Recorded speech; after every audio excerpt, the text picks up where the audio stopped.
अब हम जो पढ़ेंगे वो रिफ्रैक्शन पढ़ेंगे किससे, स्फेरिकल सरफेस से, ठीक है। तो जिस तरीके से रिफ्लेक्शन स्फेरिकल सरफेस से हो सकता है, उसी तरीके से रिफ्रैक्शन भी स्फेरिकल सरफेस से हो सकता है। तो रिफ्रैक्शन थ्रू स्फेरिकल सरफेस, ये हमारा नेक्स्ट टॉपिक होगा।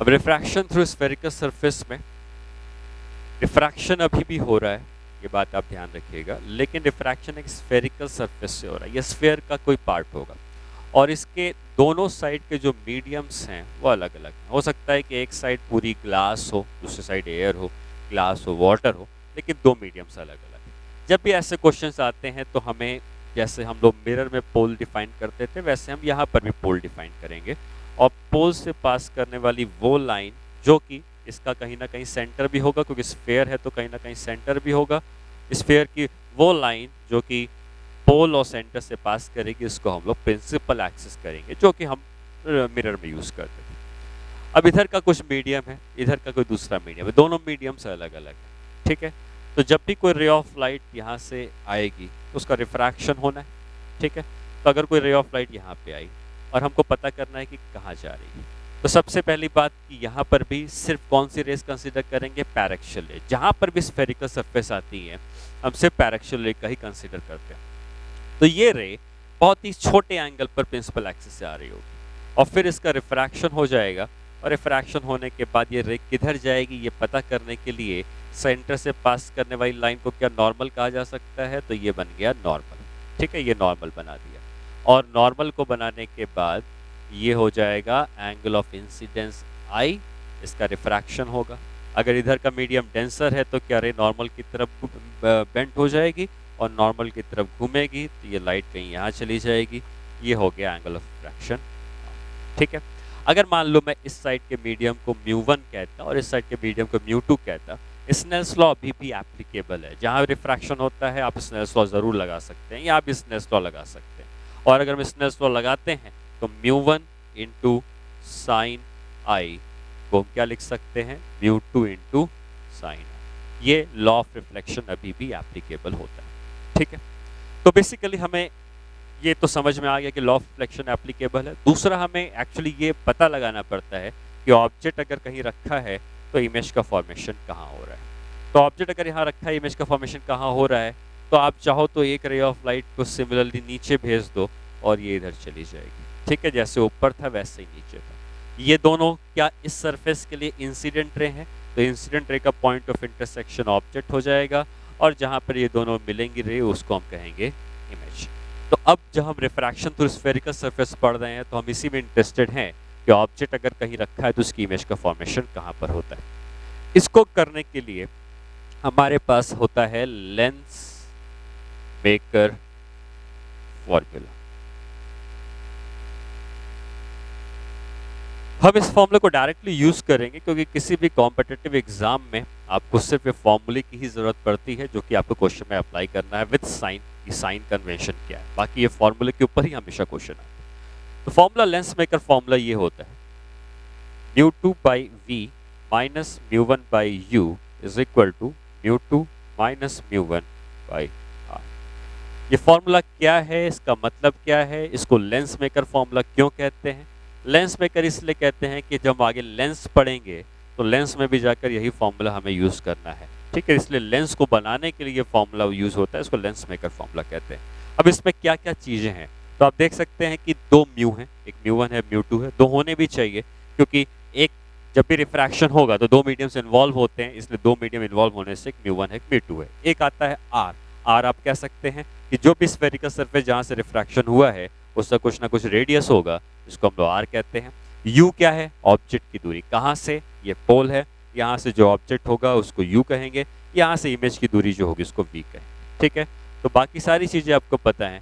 u को हम कहते हैं distance of object from pole and v को कहेंगे distance of image from pole, r is radius of curvature of spherical surface. ठीक है, ये बात क्लियर हो गई कि क्या रेडियस होता है, क्या यू होता है, क्या वी होता है, ऐसा क्या मतलब है। ठीक है, अब आती है बात कि हम इस फॉर्मूले को यूज कैसे करना है, कैसे हम किसी क्वेश्चन में इसको यूज करेंगे। तो पहली बात यह है कि μ1 और μ2 कैसे डिसाइड करते हैं, पहले ये समझते हैं, फिर पॉजिटिव नेगेटिव कैसे डिसाइड करेंगे मैं ये बताऊंगा। μ1 μ2 दो मीडियम्स इन्वॉल्व हैं, तो ऑब्वियसली किसी एक को μ1 कहना है, किसी एक को μ2 कहना है। आपको हमेशा इंसिडेंट रे को खोजना है। ठीक है, ऑब्जेक्ट को छोड़ दो, फिलहाल हम इंसिडेंट रे की बात करते हैं। इंसिडेंट रे किसी एक साइड ट्रेवल करेंगी, रिफ्रैक्टेड रे किसी दूसरे साइड ट्रेवल करेंगी, क्योंकि रिफ्रैक्शन होना है तो एक इंसिडेंट रे होगी और रिफ्रैक्टेड रे होगी। इंसिडेंट रे जिस साइड ट्रेवल करती है उस साइड को μ1 का नाम देंगे, और रिफ्रैक्टेड रे जिस साइड ट्रेवल करेंगे उसको μ2 का नाम देंगे। ठीक है, मतलब हम क्या यूज करने वाले हैं इस फॉर्मूले को यूज करने के लिए, इंसिडेंट रे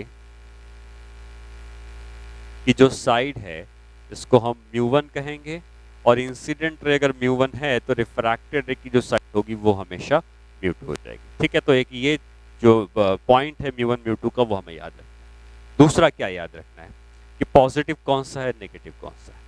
इंसिडेंट रे जिस भी साइड पे होगी इसको हम नेगेटिव कहेंगे, और रिफ्रैक्टेड रे जिस भी साइड पे होगी इसको हम पॉजिटिव कहेंगे। ठीक है, तो इंसिडेंट रे नेगेटिव भी है, और इंसिडेंट रे वाली साइड को हम μ1 का मीडियम कहेंगे, रिफ्रैक्टेड रे μ2 है और उस साइड को हम पॉजिटिव कहेंगे। ठीक है, यूज कैसे करना है अब इसको देखते हैं। एक एग्जांपल से ही हम लोग समझते हैं इस बात को कि कैसे μ1 μ2 डिसाइड करना है। मान लो आपसे मैं कहता हूं कि ये एक स्फेयर है, ग्लास का स्फेयर रखा हुआ। ठीक है, ये स्फेयर है ग्लास का बना हुआ।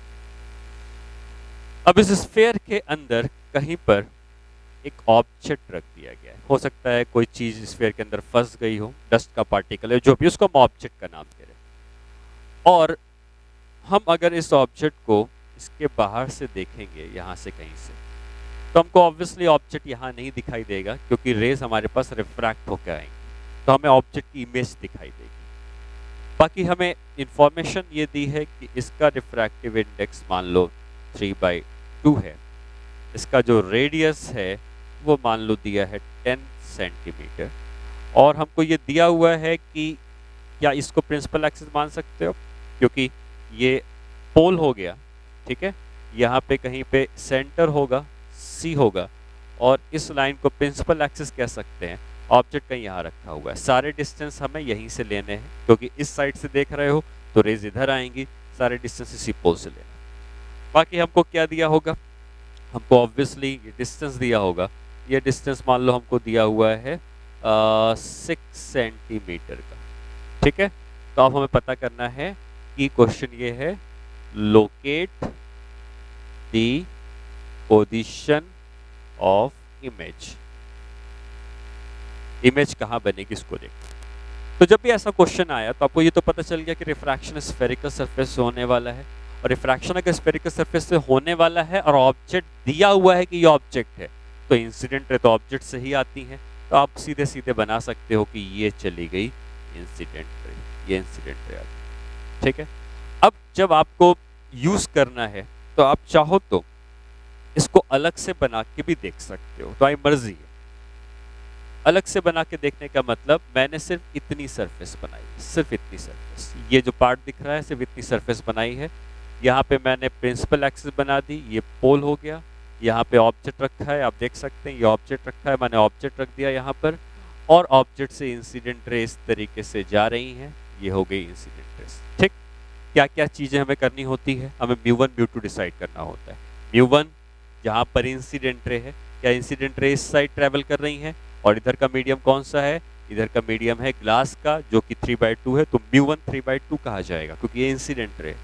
μ2 कौन सा मीडियम है, μ2 ये वाला मीडियम है, और μ2 कितना हो गया 1 क्योंकि वो एयर के साइड पर। ठीक, कौन सी नेगेटिव साइड है, जिधर इंसिडेंट रे है उसको नेगेटिव कहेंगे, जिधर रिफ्लेक्टेड रे है उसको पॉजिटिव कहेंगे, तो ये नेगेटिव पॉजिटिव हो गया।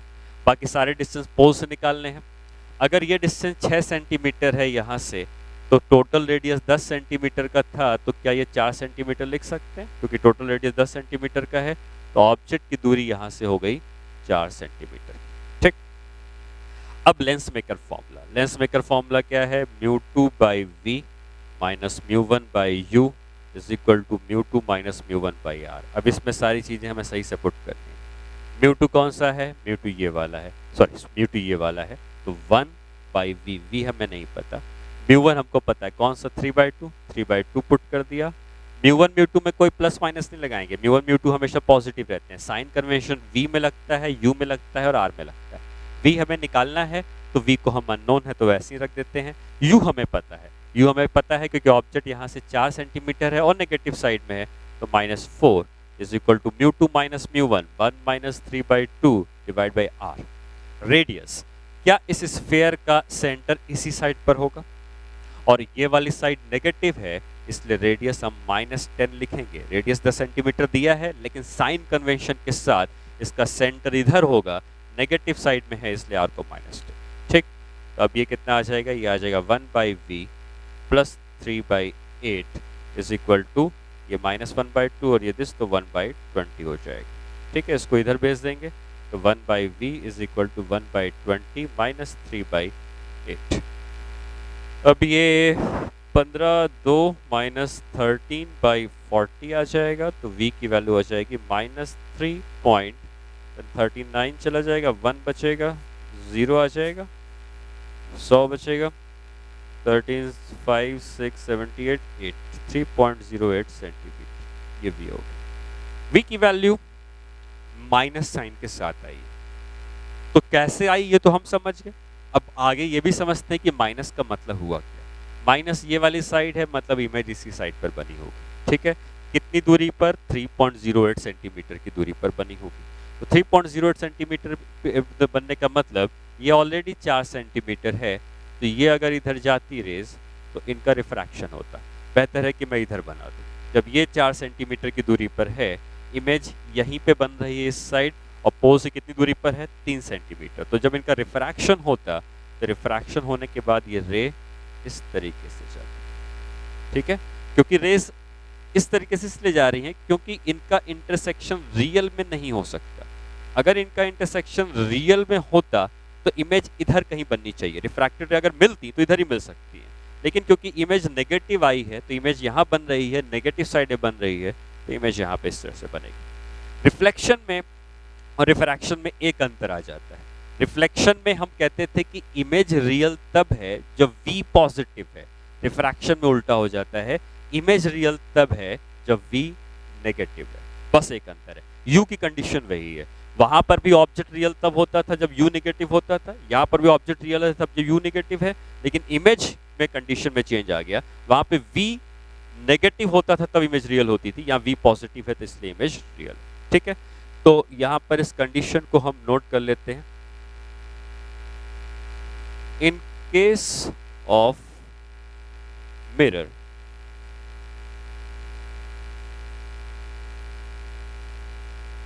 V positive means virtual image, V negative means real image। ठीक है, वहीं पर इन केस ऑफ लेंसेज या स्फेरिकल जहाँ पे रिफ्रैक्शन हो रहा है, ठीक है, इन केस ऑफ रिफ्लेक्शन आप मान लो, रिफ्लेक्शन की मैं बात कर रहा था इस जगह पर, और वहीं पर in case of refraction, refraction मतलब जो हम लोग लेंस यूज कर रहे हैं, आगे जाके लेंस के लिए भी सेम यूज करेंगे। V positive means real image. ठीक है, V positive means real image, V negative means virtual image. ठीक है, ये हमको फाइनली याद रखना है इमेज की प्रॉपर्टी के लिए। इमेज कैसी बनी उसके लिए लेंस मेकर फॉर्मूला हमें यूज करना है। कब यूज करना है? जब रिफ्रैक्शन स्फेरिकल सरफेस से होता है, और स्फेरिकल सरफेस में लेंस मेकर फॉर्मूले में हमें u, v और r में साइन कन्वेंशन का यूज करना है, μ2 μ1 डिसाइड करना है, इंसिडेंट रे को देख। ठीक है, एक क्वेश्चन करते हैं। क्वेश्चन में कुछ ऐसा है कि पेपर वेट है, हेमिस्फेरिकल पेपर वेट। अब उसको हम लोग किसी भी पेपर के ऊपर रखते हैं। दो तरीके हैं रखने के, या तो हम पेपर वेट को उल्टा रख सकते हैं इस तरीके से, हेमिस्फेयर है, ग्लास का बना हुआ है, या हम पेपर वेट को इस तरीके से भी रख सकते हैं। दोनों केस में हमने पेपर वेट को किसी पेपर के ऊपर रख दिया मान लो, ठीक है। जहाँ पे भी पेपर वेट रखा गया है उसके ठीक नीचे का ऑब्जेक्ट है, पेपर में कुछ लिखा होगा उसको ऑब्जेक्ट मान रहे हैं, और यहाँ पर भी ठीक इसके नीचे ऑब्जेक्ट। अब अगर आप दोनों ही केस में इस ऑब्जेक्ट को देखते हैं ऊपर से, तो जो इमेज दिखेगी वो हमें लोकेट करनी है दोनों केस में, ठीक है। तो क्वेश्चन ये दिया हुआ है कि locate the position of the image, locate the position of image if seen from above the hemispherical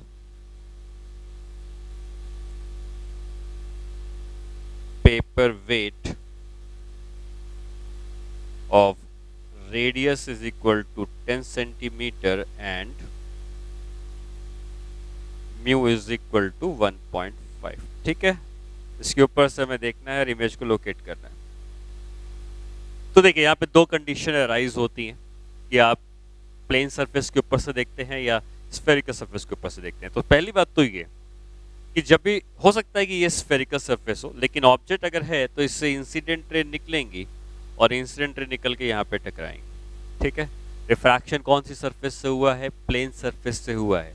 और जब भी रिफ्रैक्शन प्लेन सरफेस से होता है तो हमें यूज करना है रियल डेप्थ और एपरेंट डेप्थ वाला फॉर्मूला, ठीक है। इसमें आप लेंस मेकर फॉर्मूला ना लगाएं, लगा के आता है बट वो तरीका थोड़ा सा कंफ्यूजिंग हो सकता है, इसलिए मैं आपको सजेस्ट करूंगा कि जहां पर भी रिफ्रैक्शन प्लेन सरफेस से होगा वहां पे हम रियल और एपरेंट डेप्थ का फॉर्मूला यूज करेंगे। और रियल और एपरेंट डेप्थ के फॉर्मूले में अगर इसका 10 सेंटीमीटर का रेडियस था तो क्या रियल डेप्थ 10 सेंटीमीटर नीचे है, एपरेंट डेप्थ निकालनी है। और हम ये कह सकते हैं कि जब भी ऑब्जेक्ट डेंसर मीडियम में होता था तो क्या हम एपरेंट डेप्थ को लिखते थे कितना, h/μ, ठीक है, पानी के अंदर होता था। ये ऑब्जेक्ट इस ग्लास के अंदर रखा हुआ है, ठीक है, रिफ्रैक्शन ग्लास के थ्रू होने वाला है, तो h/μ, h कितना है 10, म्यू कितना है 3/2, कितना आ जाएगा 6.66 सेंटीमीटर। यहाँ से 6.66 सेंटीमीटर नीचे उसकी इमेज दिखाई देगी। जब यहाँ पे हम आते हैं तो ऑब्जेक्ट यहाँ पे रखा हुआ है, तो यहाँ से जब रेज जाएंगी तो अब जो रिफ्रैक्शन होने वाला है वो स्फेरिकल सरफेस से होने वाला है। और क्या हम इसको पोल मान सकते हैं? सारे डिस्टेंस पोल से कैलकुलेट किए जाएंगे। जो इंसिडेंट रे होती है इसको हम क्या कहते हैं, μ1 कितना हो गया 3/2, बाहर जो मीडियम उसको μ2 कितना हो गया 1, इधर की साइड नेगेटिव हो जाएगी, इधर की साइड पॉजिटिव हो जाएगी, ठीक। लेंस मेकर फॉर्मूला लगाते हैं, μ2/v 1/v minus μ1/u 3/2/u, u कितना है यहाँ से दूरी, क्योंकि ये हेमिस्फेयर है तो ये दूरी क्या रेडियस के बराबर होगी, और ये नेगेटिव साइड है तो लिखेंगे -10 is equal to μ2 minus μ1/r। r कितना है इसका 10 सेंटीमीटर है, लेकिन पोल से क्या सेंटर भी नीचे होगा, नीचे की साइड नेगेटिव है, इंसिडेंट रे वाली साइड नेगेटिव होती है तो -10 लिख देंगे, ठीक है। तो ये आ जाएगा 1/v plus 1/3/20 plus 3/20 is equal to ये आ जाएगा 1/20, ठीक। सॉल्व करते हैं, ये इधर चला जाएगा -2/20, v आ जाएगा -10 सेंटीमीटर। -10 सेंटीमीटर मतलब इमेज यहाँ से 10 सेंटीमीटर नेगेटिव साइड में, नेगेटिव साइड पे यहाँ से 10, अरे 10 पहुँच जाओगे तो भाई वहीं पहुँच जाओगे जहाँ ऑब्जेक्ट है। तो जो ऑब्जेक्ट की इमेज बन रही है वो वहीं बन रही है जहाँ पे ऑब्जेक्ट है। अब रीजन क्या है, ऐसा क्यों आया? एक्चुअली ये जो रेज जा रही हैं ये बिना किसी रिफ्रैक्शन के सीधी चली जाएंगी, इनका रिफ्रैक्शन होगा ही नहीं बल्कि ये सीधी रेज इस तरह से चली जाएंगी, और जो रिफ्रैक्टेड रे आपको दिखेंगी ये सारी रिफ्रैक्टेड रे वहीं से आती हुई दिखेंगी जहां पे एक्चुअली ऑब्जेक्ट रखा है। क्यों हुआ ऐसा? क्योंकि ये स्फीयर का सेंटर है, सेंटर से पास करने वाली लाइन क्या होती है, परपेंडिकुलर होती है।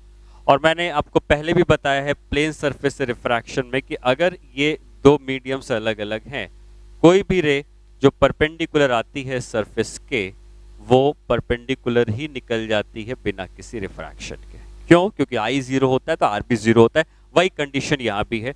अगर किसी स्फेयर के सेंटर पे, ऑब्जेक्ट यहीं पर है, सेंटर है, यहाँ से जो भी रे जाएगी ये स्फेयर के परपेंडिकुलर होगी, और परपेंडिकुलर होगी तो बिना किसी रिफ्रैक्शन के सीधी चली जाएगी, और ये जितनी भी रिफ्रैक्टेड दिख रही हैं वो सब की सब यहीं से आती हुई दिख रही हैं, तो ऑब्जेक्ट और इमेज का फॉर्मेशन एक ही जगह होता है। ठीक है, इस तरीके से स्फेरिकल सरफेस से रिफ्रैक्शन से इमेज का फॉर्मेशन होता है।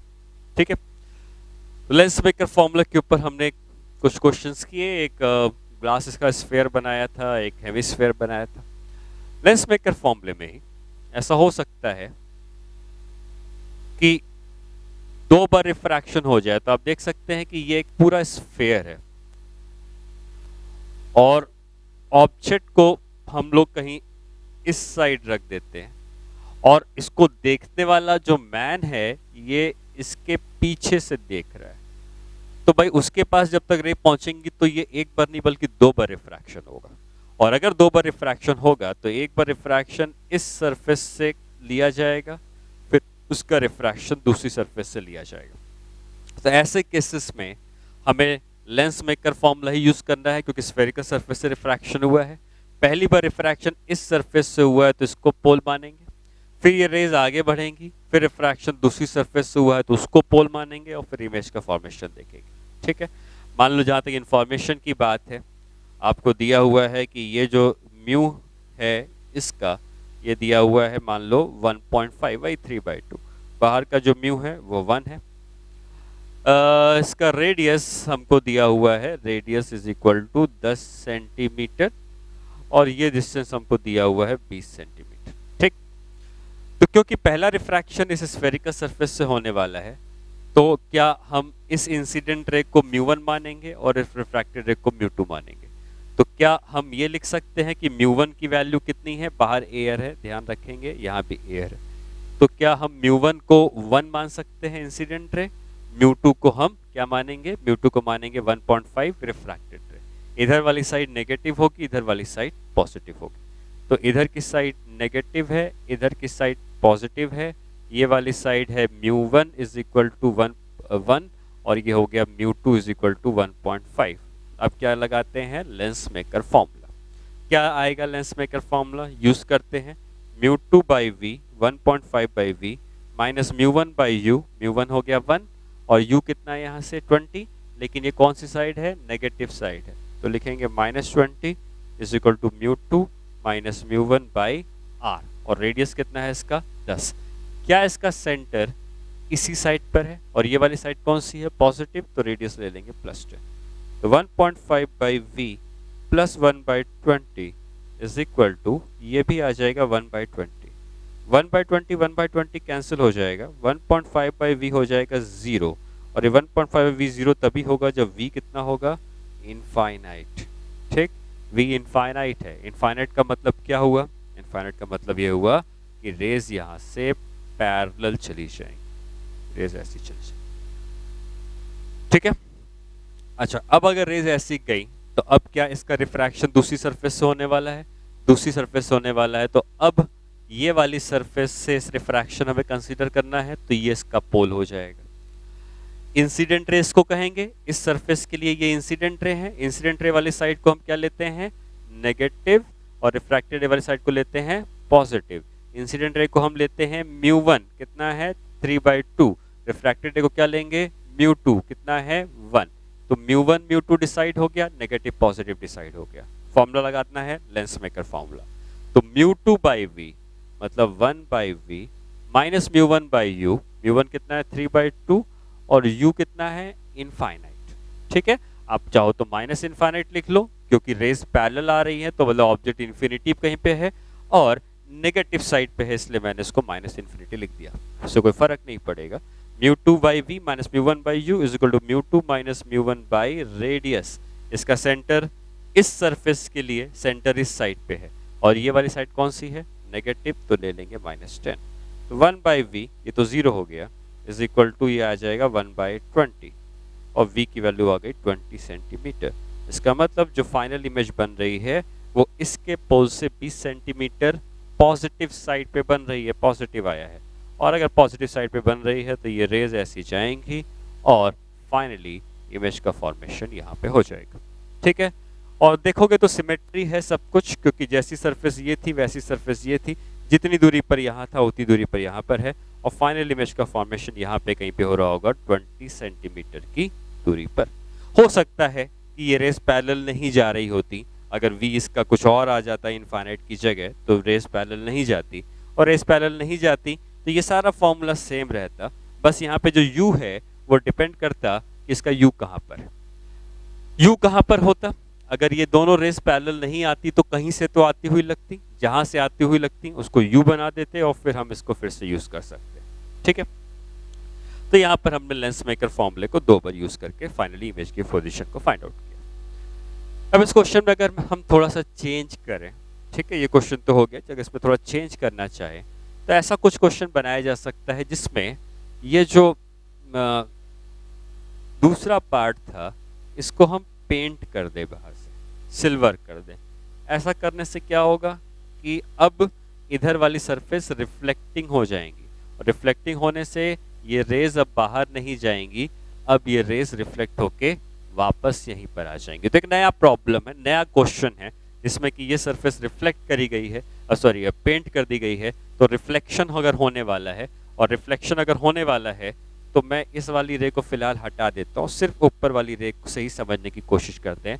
अब इसका रिफ्लेक्शन होने वाला है, जब भी रे रिफ्लेक्ट होती है, पैरेलल रेज अगर जा रही है तो ये कॉनकेव मिरर है, और कॉनकेव मिरर है तो जो भी रेज पैरेलल जाती हैं प्रिंसिपल एक्सिस से कहाँ से आती हैं, फोकस से, और फोकस कितनी दूरी पर होता है, फोकस होता है रेडियस के आधी दूरी पर r/2। इसका मतलब ये जो रेज होंगी ये यहाँ से लौट कर फोकस से आ जाएंगी, और अगर ये रेज फोकस से आ जाएंगी तो क्या अब हम कह सकते हैं कि यहाँ से निकलने के बाद इसका फिर से रिफ्रैक्शन होगा, और अगर फिर से रिफ्रैक्शन होगा तो इस वाली सरफेस से रिफ्रैक्शन होने वाला है, ध्यान देंगे हम लोग, और अगर इस सरफेस से रिफ्रैक्शन होने वाला है तो फिर से लेंस मेकर फॉर्मूले का यूज करना है। लेंस मेकर फॉर्मूले में इस सरफेस से रिफ्रैक्शन होने वाला है तो ये वाली साइड μ1 है इंसिडेंट रे, μ2 कहीं इधर हो जाएगा रिफ्रैक्टेड रे। ठीक है, μ2 कितना हो गया 1, μ1 कितना हो गया 3/2 या 1.5, जो भी हम ले रहे हैं 1.5। ठीक है, कौन सी साइड नेगेटिव है, ये वाली साइड नेगेटिव है और ये वाली साइड पॉजिटिव है। इतना समझ में आया है कि अब रिफ्रैक्शन होने वाला है इस सरफेस से, तो इस सरफेस का पोल ये है, और हम ये मानेंगे कि इधर वाली साइड नेगेटिव है, इधर वाली साइड पॉजिटिव है क्योंकि इंसिडेंट रे है, और इधर वाली साइड को μ1 कहेंगे, इधर वाली साइड को μ2 कहेंगे। अब इस सरफेस को ऑब्जेक्ट कहाँ पर है, तो इस सरफेस का ऑब्जेक्ट ये है। क्यों है, एक्चुअली होगा क्या, अगर मैं इसको एक और रे तुम्हें बना के समझाता, तो एक और रे मान लो मैं ऐसे ले लेता, ठीक है, ये दूसरी रे जा रही, ये भी रे इसी के संग पैरेलल हो जाती, क्योंकि फाइनली इस वाली सरफेस ने जो इमेज बनाई है वो इन्फिनिटी में बनाई है, तो सारी रेज जितनी भी जाएंगी सब पैरेलल हो जाएंगी। ये पैरेलल रेज जब यहाँ से लौटती तो ये इधर से आकर कहीं इधर चली जाती, और जब इधर से आके इधर चली जाती तो आप ये कह सकते हो कि ये दोनों रिफ्लेक्टेड रे कहाँ पे मिली हैं, फोकस में, क्योंकि ये रिफ्लेक्शन मिरर ने किया, कहाँ मिलेंगे, फोकस में। और ये जो पॉइंट है अगर तुम इस सरफेस के लिए देखो तो क्या इस सरफेस के लिए ये दोनों इंसिडेंट रे हैं, और इंसिडेंट रे का पॉइंट ऑफ इंटरसेक्शन ऑब्जेक्ट होता है, तो इस सरफेस का ये ऑब्जेक्ट बन जाएगा। ठीक, तो जब इस सरफेस ने रिफ्रैक्शन किया है तो इसका ऑब्जेक्ट यहाँ पर है, कितनी दूरी पर है, रेडियस कितना था इसका 10 सेंटीमीटर का था, तो 10 सेंटीमीटर ये, और ये दूरी क्या रेडियस का आधा होती है, मतलब 5 सेंटीमीटर ये, इसका मतलब इस सरफेस का जो ऑब्जेक्ट है वो यहाँ से 15 सेंटीमीटर की दूरी पर है। इस सरफेस का जिससे रिफ्रैक्शन हुआ है इसका ये इंसिडेंट रे है तो μ1 है, और μ1 वाली साइड नेगेटिव, इधर वाली साइड पॉजिटिव। फिर से लेंस मेकर फॉर्मूला लगाया जाएगा, और अब लेंस मेकर फॉर्मूला जब लगाएंगे हम इस सरफेस के लिए तो μ2/v। ठीक, μ2 कितना है, ध्यान देना, अब ये μ2 है जो मैं रेड कलर से बनाया हूँ, μ2 कितना है 1/v निकालना है। μ1 कितना है, μ1 अंदर वाला है इंसिडेंट रे वाला 1.5 बाई u, u कितना है, यहाँ से ये दूरी u की है और नेगेटिव साइड पर है क्योंकि इंसिडेंट रे नेगेटिव होती है, तो कितना ले लेंगे -15 is equal to μ2 - μ1 by radius, कितना है रेडियस रेडियस भी इसी साइड पर है, ये साइड कौन सी है, नेगेटिव, तो लेंगे -10। तो 1/v plus 1/10 is equal to, ये कितना बचेगा, -1.5, तो माइनस करके ये बचेगा +20। ये आ जाएगा 1/10 इज इक्वल टू 1/20 माइनस 1/10, तो v आ जाएगा कितना, -20 सेंटीमीटर। देख सकते हो फाइनल इमेज -20 पे बनी है। कहाँ से -20?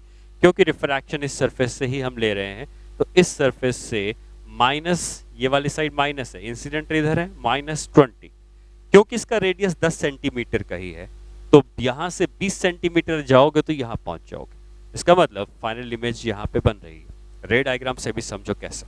जब ये दोनों रेज यहाँ पहुंची, ये दोनों रेज यहाँ पहुंची, तो अब जब फाइनल इमेज के फॉर्मेशन की बारी की बात आती है, तो ये जो रेज यहाँ से निकलेंगी, ठीक है, ये रेज जो यहाँ से निकल रही होंगी, ये रेज हमको यहीं से आती हुई लग रही थी। ये रे ऐसी चली जाएगी और ये वाली रे भी इसी तरीके से चली जाएगी, और ये दोनों रेस का इंटरसेक्शन कहीं आगे नहीं हो सकता है, कहीं पीछे इंटरसेक्शन हो रहा होगा, और इस सरफेस की बनाई हुई जो इमेज होगी वो हमको वापस P2 पे दिखेगी। ठीक है, तो ये इसका पूरा रे डायग्राम हुआ।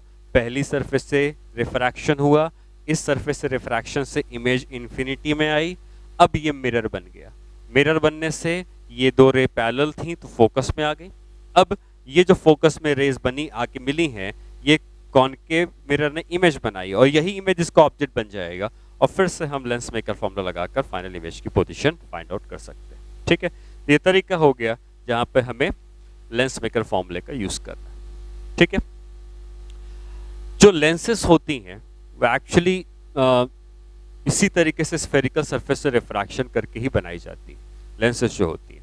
अब लेंसेस में क्या होता है कि उसी तरीके से ग्लास का स्फेयर तो होता है, लेकिन उसमें थोड़ी चीजों में चेंज आता है। अब क्या चीजों में चेंज आता है उसको मैं समझाता हूं। थिन लेंस का मतलब क्या हुआ? ठीक है, थिन लेंस में क्या होता है कि जैसे हमारे पास ये स्फेयर था, ठीक है, हमने इसका इतना पोर्शन कट कर लिया, ये वाला पोर्शन कट कर लिया, ये वाला, ठीक है, और हमारे पास एक दूसरा स्फेयर ये भी था, ठीक है, या मान लो मैंने इसी स्फेयर में से इतना पोर्शन इसका भी कट कर लिया। अब ये जो दो पोर्शन थे, इन दोनों को हमने जोड़ दिया, तो ये बन जाएगा इधर का इधर का। ये जो पोर्शन जुड़ा है इससे लेंस बन गई है, लेकिन इसकी जो थिकनेस होती है, ये जो थिकनेस की हम बात कर रहे हैं, जिसको हम टी कह रहे हैं, ये टी बहुत ही कम होती है, और थिकनेस को हम अप्रॉक्सीमेटली 0 मान के चलेंगे। ठीक है, ये मान के चलेंगे कि इतनी लेंथ और इतनी लेंथ इतनी छोटी है, इन दोनों को हम ऑलमोस्ट 0 मान लेंगे, और लेंस का फॉर्मेशन जो होगा उसकी थिकनेस 0 होगी। लेकिन ये जो लेंस का ये वाला पार्ट आपको दिख रहा है, ये इसी का बना हुआ है, तो इसका कुछ ना कुछ रेडियस होगा, और इधर वाला पार्ट जो दिख रहा है इसका भी कहीं ना कहीं कुछ ना कुछ सेंटर होगा, इसका भी कुछ रेडियस होगा। हो सकता है कि दोनों सेम स्फेयर से कट करके बनाए गए होते, दोनों अलग स्फेयर से कट करके बनाए गए होते, लेकिन अगर सेम से करते तो दोनों के आर बराबर होते, अलग से करते दोनों के आर अलग होते। ठीक है, जो भी लेंस बनी है ये, अब इस लेंस में आप इसको अलग पोल मानते थे अब तक P1, और इसको अलग पोल मानते थे P2, लेकिन जब ये दोनों जुड़ गए हैं तो ये दोनों पोल्स अब अलग अलग नहीं माने जाएंगे, ये दोनों पोल्स अब एक ही माने जाएंगे। ठीक है, क्यों? क्योंकि इसकी थिकनेस क्या है, 0 है। तो जब भी हम थिन लेंस की बात करेंगे तो हम ये नहीं कहेंगे कि ये पोल अलग है, ये पोल अलग है, बल्कि हम ये कहेंगे कहीं बीच में इसका पोल है। अब वो पोल ये भी है, ये भी है, ये भी, तीनों पॉइंट्स में कोई अंतर नहीं रह गया है, तीनों पॉइंट्स आइडेंटिकल बन चुके हैं, क्योंकि इसकी थिकनेस कितनी है, 0 है। ठीक है, तो आप ये मानोगे इसकी थिकनेस 0 है, और जितना डिस्टेंस यहाँ से उतना ही डिस्टेंस यहाँ से, हर जगह उसका डिस्टेंस जो होगा वो बराबर लेंगे। ठीक है, अब आते हैं कि लेंसेज होते कितने तरीके के हैं, कौन कौन से होते हैं, उसको समझते हैं। तो लेंसेज की हम जब बात करते हैं तो हमारे पास लेंसेज कॉन्वेक्स और कॉनकेव 2 तरीके के होते हैं। कॉन्वेक्स और कॉनकेव जो 2 तरीके के लेंस होते हैं, इसमें अगर ये दोनों रेडियस बराबर हैं तो इसका हम नाम देते हैं इक्वी कॉन्वेक्स लेंस। क्यों एक कॉन्वेक्स क्यों कहा जा रहा है?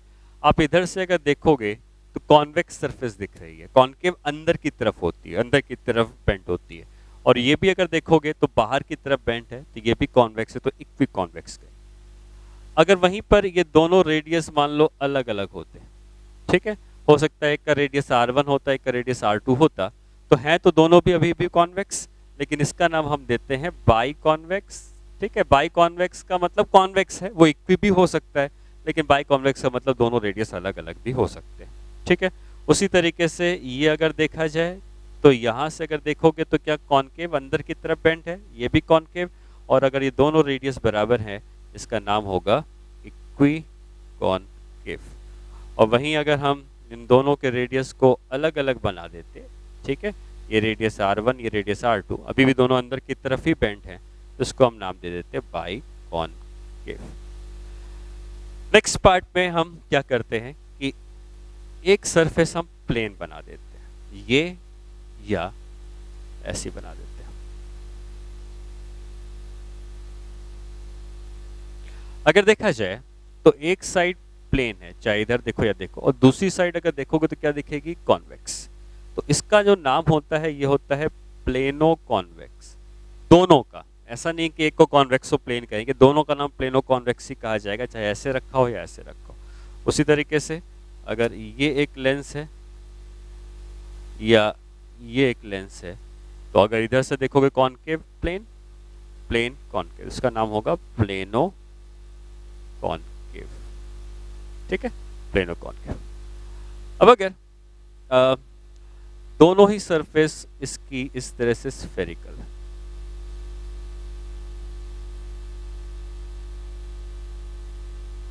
तो ये दोनों लेंसेज अगर देखें तो एक तरफ से क्या दिखता है, कॉन्वेक्स, इधर से दिखता है कॉनकेव। ये भी क्या दिखता है, एक तरीके से कॉन्वेक्स बाहर की तरफ है और ये अंदर की तरफ है, तो कॉन्वेक्स कॉनकेव। तो दोनों ही लेंस देखने में लगभग एक ही तरीके की हैं, एक कॉन्वेक्स और एक कॉनकेव। इसमें कई तरीके होते हैं समझने का कि हम किसको क्या नाम दें। रेडियस ऑफ कर्वेचर से समझने का तरीका होता है, या दूसरा तरीका सिंपली ये है कि convex lens actually converging lens कही जाती है, वो रेस को कन्वर्ज करती है, और कॉनकेव लेंस जो होती है वो रेस को डाइवर्ज करती है। हम इसमें बाद में आएंगे कि कन्वर्जिंग डाइवर्जिंग का क्या मतलब है। तो जो भी कॉन्वेक्स लेंस होती हैं वो एक्चुअली बीच से थिक होती है, बीच से मोटी होती है। अब देखेंगे ये बीच से मोटी है, साइड से पतली है, बीच से मोटी किनारे से पतली, बीच से मोटी किनारे से पतली, और ये भी बीच से मोटी किनारे से पतली, किनारे थिकनेस कम हो गई।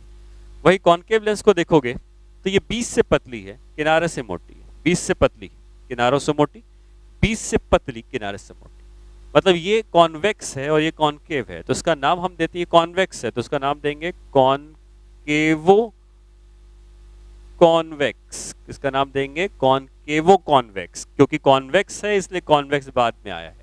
और ये कौन सी लेंस है, कॉनकेव लेंस है, क्योंकि बीच से पतली है तो कॉनकेव है, तो क्या नाम लेंगे इसको, कॉनकेवो, सॉरी कॉन्वेक्सो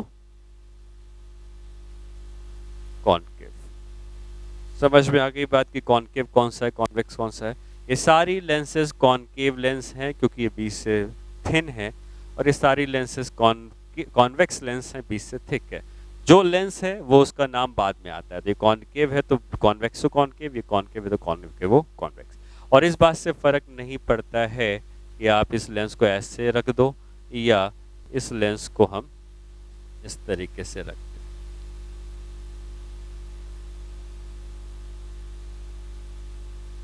ठीक है, ये दोनों ही सेम है क्योंकि बीच से थिन है, तो ये भी थिन है, ये भी सेम है, और ये बीच से थिक है, ये भी थिक है, ये भी सेम है, तो ये इनके नाम हो जाते हैं। इस तरीके से हम किसी भी लेंस का नाम देंगे। हम ये मानेंगे सारे डिस्कशन में कि इसकी थिकनेस जो है वो ऑलमोस्ट जीरो है, बीच से थिकनेस जीरो है, और पोल जो है वो आप किसी भी पॉइंट को मान सकते हो, ये भी हो सकता है, ये भी हो सकता है, ये भी हो सकता है, जो भी है। ये सारी लेंसेज जो बनाई गई, ये सारी लेंसेज जो हमने बनाई हैं, आप इसमें ध्यान देंगे तो ये कौन सी लेंस है, कॉन्वेक्स लेंस है। ठीक है, और ये जितनी लेंस हमने इधर बनाई हैं ये सब कौन सी हैं, कॉनकेव है। इन जनरल कुछ एक्सेप्शंस इसलिए होते हैं कि सराउंडिंग मीडियम कौन सा है, जनरली हम सराउंडिंग मीडियम एयर को लेते हैं या वैक्यूम को लेते हैं। तो जितनी भी लेंस हमने बनाई है इनको हम नाम देते हैं कन्वर्जिंग लेंस, ये रेस को कन्वर्ज करेंगी। और ये जितनी लेंस हमने बनाई है कॉनकेव वाली, इनको हम नाम देते हैं डाइवर्जिंग लेंस, ये रेस को डाइवर्ज करती। ठीक है, कन्वर्ज करना और डाइवर्ज करने का क्या मतलब रहा, कन्वर्ज करने और डाइवर्ज करने का मतलब है कि अगर ये एक कॉन्वेक्स लेंस है और ये एक कॉनकेव लेंस है, तो रेज अगर इसके पास आएंगी तो ये सारी रेज को एक दूसरे की तरफ बेंड कर देगा। ठीक है, कन्वर्ज कर दिया, इसको कहेंगे कन्वर्ज करना। और वहीं अगर इसके पास रेज अगर आती, इस तरीके से अगर रेज आती पैरेलल, तो ये रेज को एक दूसरे की तरफ नहीं बल्कि एक दूसरे से दूर बेंड कर देता है। तो इसको हम कहते हैं डाइवर्ज करना। ऐसा लगेगा ये सारी रेज जो आ रही हैं इधर से डाइवर्ज करके आ रही है, जिसको हम कहेंगे डाइवर्जिंग।